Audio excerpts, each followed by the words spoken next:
Hello friends welcome to Ganjati study centre. এই মুহূৰ্তত আপোনালোকক এটা বেঞ্চাৰ স্কুল সম্বন্ধীয় এটা বিশেষ বাতৰি আপোনালোকক অৱগত কৰিবলৈ লৈছো। যেটো বাতৰি সেকেন্ডাৰী এডুকেশ্যন ডিপাৰ্টমেন্টৰ পৰা যোৱা 14-10-2020 তাৰিখত প্ৰকাশ কৰা হৈছে আৰু বেঞ্চাৰ স্কুল সম্পৰ্কীয় যি লেটেষ্ট ইনফৰমেশ্যন আছে সেই ইনফৰমেশ্যনসমূহ পাবলৈ মোৰ চেনেলটো যদি কোনোবা এতিয়ালৈকে সাবস্ক্ৰাইব কৰা নাই তেতিয়াহলে অনুগ্ৰহ কৰি মোৰ চেনেলটো সাবস্ক্ৰাইব কৰক আৰু লগতে থকা বেল আইকনটো প্ৰেছ কৰক আৰু মোৰ এই ভিডিঅটো বেঞ্চাৰ স্কুল সম্বন্ধীয় যি খবৰ সেই খবৰটো বহুত গুৰুত্বপূৰ্ণ। গতিকে আপোনালোকে মোৰ এই ভিডিঅটো যিমান পাৰে শেয়াৰ কৰক কাৰণ সকলো ধৰণৰ বেঞ্চাৰ স্কুলৰ টিচাৰসকলে সেই খবৰটো জনাটো খুবেই প্ৰয়োজনীয়। যি এটা WT মেছেজ প্ৰকাশ পাইছে যোৱা 14-10-2020 তাৰিখে to the Inspector of School, Baksa, Borpeta, Bongaigaon, Kasar, Sirang, Dorong, Dhemaji, Dibrugarh, Dima Hasao, Golaghat, Hailakandi, Jorhat, Kamrup Rural, Karimganj, Karbi Anglong, Kokrajhar, Lakhimpur, Morigaon, Nagaon, Nalbari, Shivsagar, Sonitpur, Tinsukia, Udalguri, Kamrup Metro by hand from the Director of Secondary Education Assam, Kahilipara, Guwahati 781019.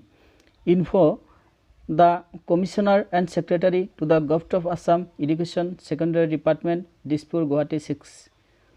Yate উল্লেখ কৰা হৈছে যে you are requested to submit the required information in the prescribed format appended below regarding provincialization of service of teaching staff of eligible high school, high madrasa, higher secondary school and senior secondary school as per the Act 2017 and as amended in 2018 in respect of your district.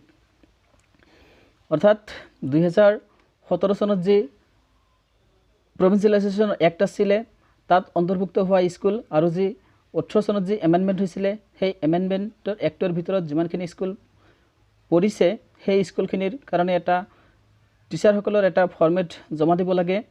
ইয়াতে কি কি জমা দিব লাগিব যে name of da district সেই স্কুলখন কোনটো ডিস্ট্ৰিক্টৰ হয়, নেম অফ দা স্কুল স্কুলখনৰ নাম দিব লাগিব, ক্যাটেগৰি অফ স্কুল, তাৰপিছত name of the teacher with designation শিক্ষকজনৰ নাম আৰু ডেজিগনেশ্যনৰ সহকাৰে দিব লাগিব, educational qualification with percentage of PG অর্থাৎ post graduation or graduation, name of the university from where obtained degree with year of passing অর্থাৎ আপুনি ডিগ্ৰীটো আৰু আপোনাৰ কিমান চনত পাছ কৰিছে সেইখিনি কথা ইয়াতে উল্লেখ কৰিব লাগিব।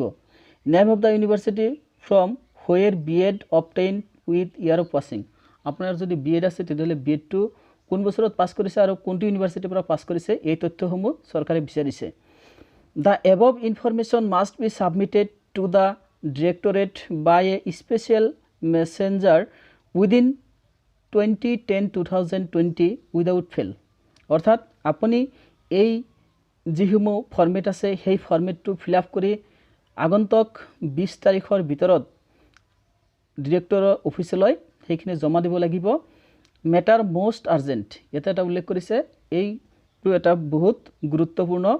ইয়াতে কি কোৱা হৈছে যে এই ফৰ্মেটটো আপোনালোকে অতি সোনকালে 20 তাৰিখৰ ভিতৰত পোৱাকৈ ডিৰেক্টৰত আপোনালোকে জমা কৰিব লাগিব কাৰণ যি সমূহ প্ৰভিন্সিয়েলাইজেশ্যনৰ কাম বেঞ্চাৰ স্কুলৰ যি প্ৰভিন্সিয়েলাইজেশ্যন বা প্ৰাদেশিকৰণৰ কাম সেইটো খুব সোনকালে চলি আছে আৰু নৱেম্বৰত যি প্ৰাদেশিকৰণৰ দ্বিতীয় তালিকা প্ৰকাশ পাব তাতে এই যেটো ফৰ্মেট সেই ফৰ্মেটটো বহুখিনি ভূমিকা পালন কৰিব। গতিকে আপোনালোকে যিমান পাৰে এই মোৰ এই ভিডিঅটো শেয়াৰ কৰক যাতে বেঞ্চাৰ স্কুলৰ প্ৰতিজন শিক্ষকে এই খবৰটো পায় আৰু সকলোৱে যাতে এই ফৰ্মেটটো ডিৰেক্টৰ অফিচলৈ জমা কৰিব পাৰে। গতিকে আজিলৈ ইমানেই। Thank you for watching.